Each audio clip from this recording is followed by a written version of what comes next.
Bienvenue dans notre exploration du jour. On va s'attaquer aux API, les fameuses interfaces de programmation d'applications.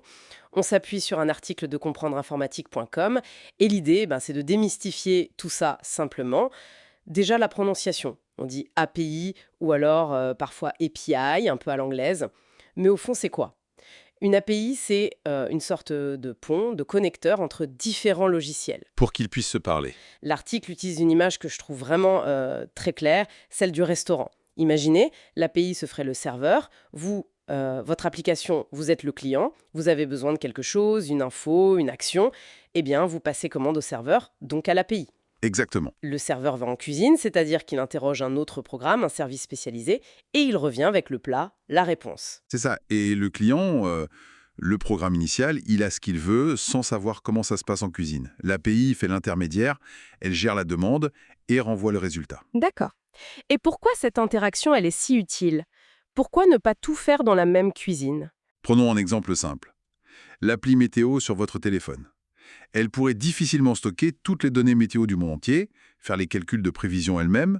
Ce serait énorme et probablement moins précis. Oui, ça semble logique. Donc à la place, elle utilise une API.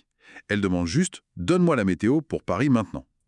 Un service météo spécialisé reçoit la demande via l'API, fait le calcul et renvoie juste cette info précise.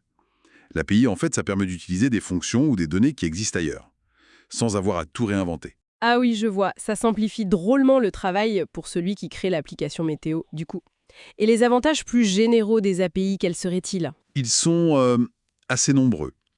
Le premier, c'est cet accès à des fonctionnalités externes complexes.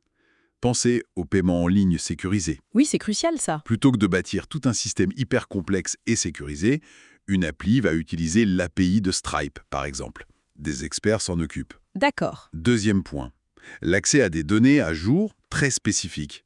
Intégrer une carte, l'API Google Maps fait ça très bien.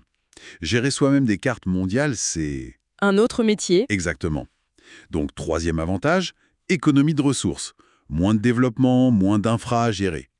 Et enfin, souvent, une meilleure fiabilité, car ces services sont spécialisés. Ça explique pourquoi on les retrouve partout sans même s'en rendre compte. L'exemple d'Airbnb dans l'article est assez parlant, non? Ah oui, tout à fait. Airbnb, c'est un super exemple de plateforme qui est en fait un assemblage d'API. Comment ça? Pour afficher les logements sur une carte, ils utilisent une API de cartographie. Probablement Google Maps, oui. Logique. Pour les paiements, une API type Braintree ou Stripe, encore une fois. D'accord. Pour envoyer les confirmations par SMS ou email, il y a des API pour ça, comme Twilio ou SendGrid. Ah oui.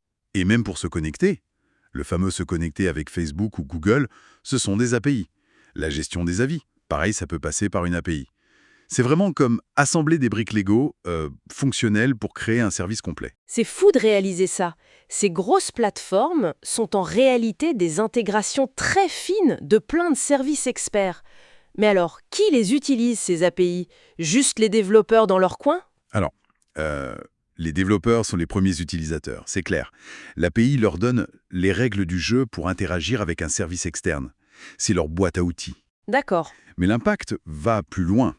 Les entreprises s'en servent pour connecter leur propre système, pour innover. Et nous tous, les consommateurs, on interagit avec elles sans le savoir, via ces connexions Google-Facebook par exemple. C'est vrai. Pensez aussi aux objets connectés, l'Internet des objets.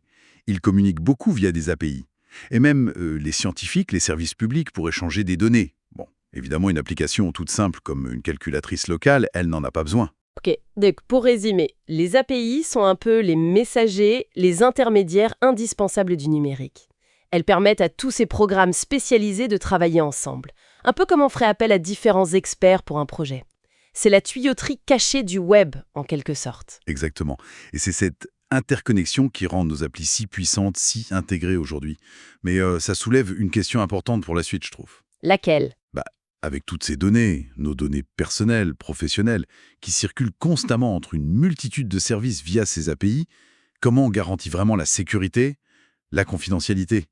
Chaque API, chaque connexion, c'est potentiellement une porte d'entrée, non? C'est un vrai défi, à mesure que tout devient de plus en plus connecté. C'est une réflexion essentielle en effet, alors que notre dépendance à ces connecteurs invisibles ne fait qu'augmenter.